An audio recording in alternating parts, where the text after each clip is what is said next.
Thank you very much. For me it's an honor to be here and a privilege. My name is Benedetto Mangiavillano. I came from Milan. Okay, Pancreatic NET, diagnosis, management, rule of EUS and imaging surveillance, and a special thank to Dr. Hemad for the invitation. As you know, pancreatic NET arise from neuroendocrine cells, the 3% of all of pancreatic neoplasia. Most of the lesion affect the population is from 30 to 60 years old. They have a rare incidence and can be linked to hereditary endocrinopathies. In the 2020, the group of ESA published in a paper in which they define a classification of the neuroendocrine tumor, dividing it in well-differentiated and poorly differentiated. The well-differentiated were classified in 3 grades, and the poorly differentiated were classified in small cell and large cell. It's up of the number of mitosis and the key 67. The 85% of pancreatic neuroendocrine tumors are non-functioning, and the diagnosis should be done on clinical history of the patients and the examination on the basis of the biochemical markers, imaging and tissue sampling, but we have to know that about most of them are completely asymptomatic. The diagnosis show as a chromogranin A has a high sensitivity for advanced neuroendocrine tumor, and NSA, the pancreatic polypeptide, and pancreatic statin have a very, very low role in the diagnosis. In 2020, the group of Paulson prepared an mRNA genomic biomarker for the diagnosis of pancreatic neuroendocrine tumors, showing a 19% for diagnostic accuracy and an 85% of accuracy in differentiating stable with progressive disease, but this test is is cost too much for the health system, and now is not possible to applicate in the practical clinics. But we can dose the insulin after 2 hours fasting test in suspicion of insulinoma, or the gastrin that have to be more than times of normal value if there will be a Zollinger-Ellison syndrome, or the VIP concentration in case with suspicion of IV POMA.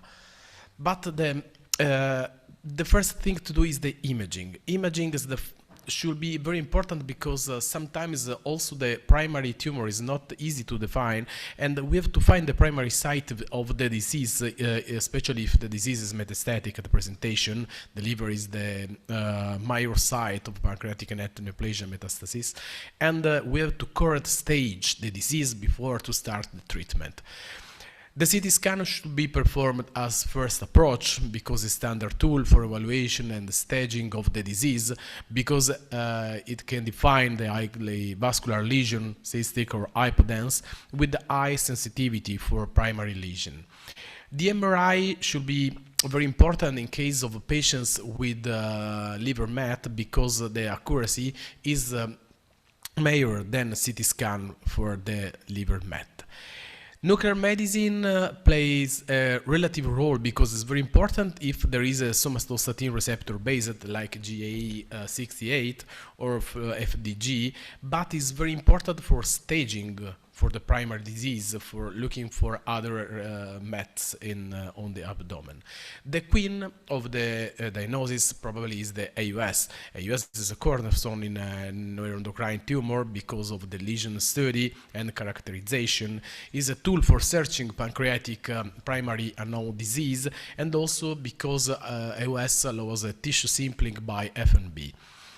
In 2015, the group of Hitman showed us EUS as identifying pancreatic NETs in 97% of patients, and can detect lesion up to 2 millimeters. That is a very high resolution.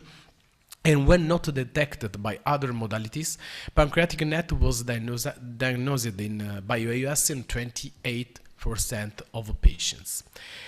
The aspect of a neuroendocrine tumor should be cystic, should be solid, or it be a mixed type between them. The appearance generally for solid lesion, homogeneous, cystic, or homogeneous hypoechoic with regular borders, but when it's poorly differentiated, can lose these features. This is a video showing, this is a video of, I performed this examination about 5 months ago. This is a lesion near to portal vein here. Is about 12 millimeters. The aspect is typical of the neuroendocrine tumors because of round shape, hypoechoic, with a very high flow in the I flow and also in the normal B flow.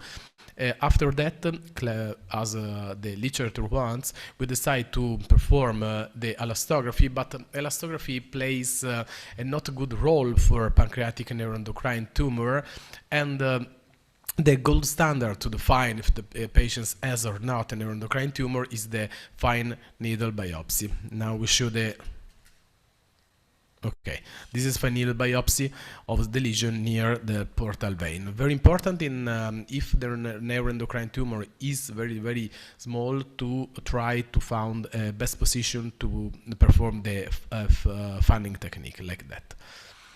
In this paper of 2017, the group of Silvia Carrara showed that EUS has an accuracy of 98% with an adequacy of 84% for key 67, with the 84% agreement between histology and surgical specimen.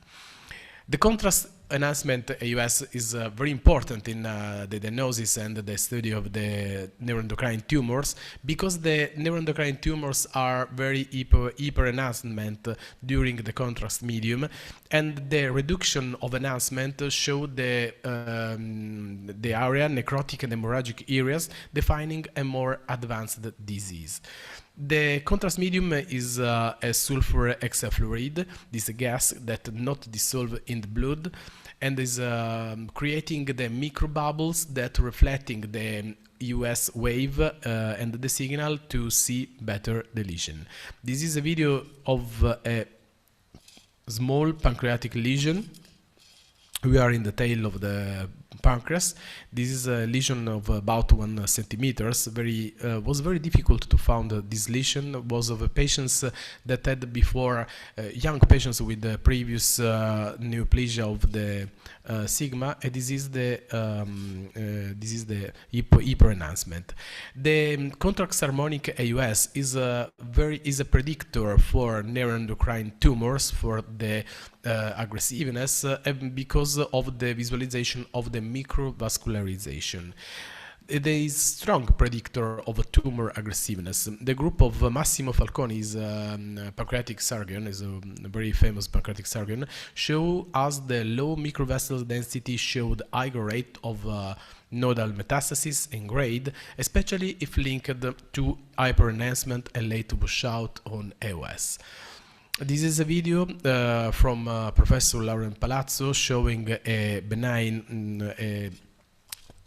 neuroendocrine tumor, G1 neuroendocrine tumor with a hyperenhancement, homogeneous hyperenhancement, and this video show the G3 lesion of neuroendocrine tumors. Please look in the top of the lesion. The top of the lesion is black, is hypoechoic after the CHAUS. Then this is a target point for biopsy, because we have to target the point in which contrast enhancement doesn't work. Our group showed that the contrast enhancement allow us to decide the strategy in patients with neuroendocrine tumor for watch and see to surgery, and elastography doesn't have a good role in pancreatic neuroendocrine tumors because is not a very good predictor of malignancy or G1 or G2. Then probably elastography is not the best methodic to do when you are encountering the pancreatic neuroendocrine tumor. The management of the disease should be with active surveillance, endoscopic, surgical, with medical therapies or local regional therapy.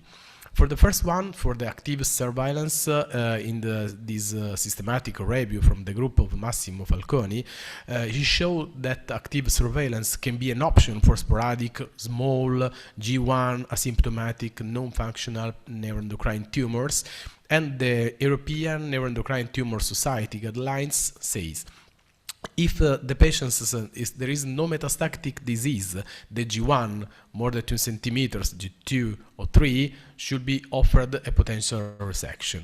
The enucleation is reserved to patients with small non-functional NET less than 2 centimeters. The potentially resectable metastatic disease deserves surgical approach for potential long-term survival, and a resectable disease for palliation of symptoms refractory to medical therapy in pancreatic neuroendocrine tumor. This is the RFA. RFA plays an emerging role in the therapy of neuroendocrine tumors with an overall effectiveness of 96%, considering functional and non-functional neuroendocrine tumor. With the safe, it is a safe procedure because no deaths were encountered in this literature review, and no severe adverse events were showed, with 13% of mild adverse events like pancreatitis.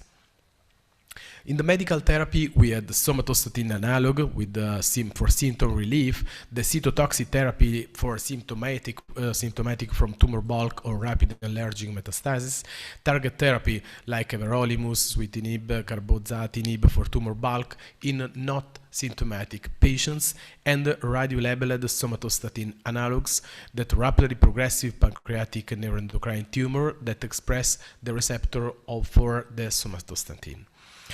If hepatic metastatic disease, the ablation with the RFA, other modalities including cryoablation and microwave ablation, only if the lesion is less than 3 centimeters, and if then the hepatic arterial embolization plays a role of chemoembolization or radioembolization, alternative to medical therapy in patients with symptomatic disease.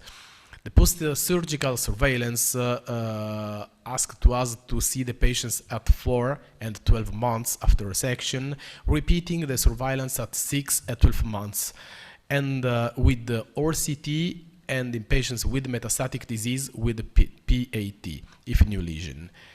Then, don't remember the wait and see strategy. This is a very important study published in the British Journal of Surgery, the Pandora study, showing that only 10% of patients showed significant tumor progression during the follow-up, and only 2.6% were going to surgeon.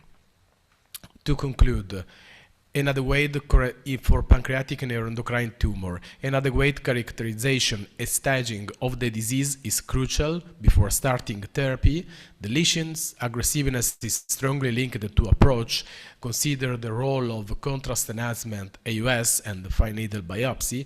The PET is crucial for if suspicion of metastatic disease or if we are searching for the primary tumor. Wait and see strategy, especially for G1 tumor, plays an important role, and the RFA now playing an emerging role, and consider it for symptomatic G1 or G2 less than 2 centimeters, and further study are necessary to define the effectiveness of wait and see strategy and to define eligible neuroendocrine tumor to less invasive approach. Thank you. So we're going to go through the program quickly.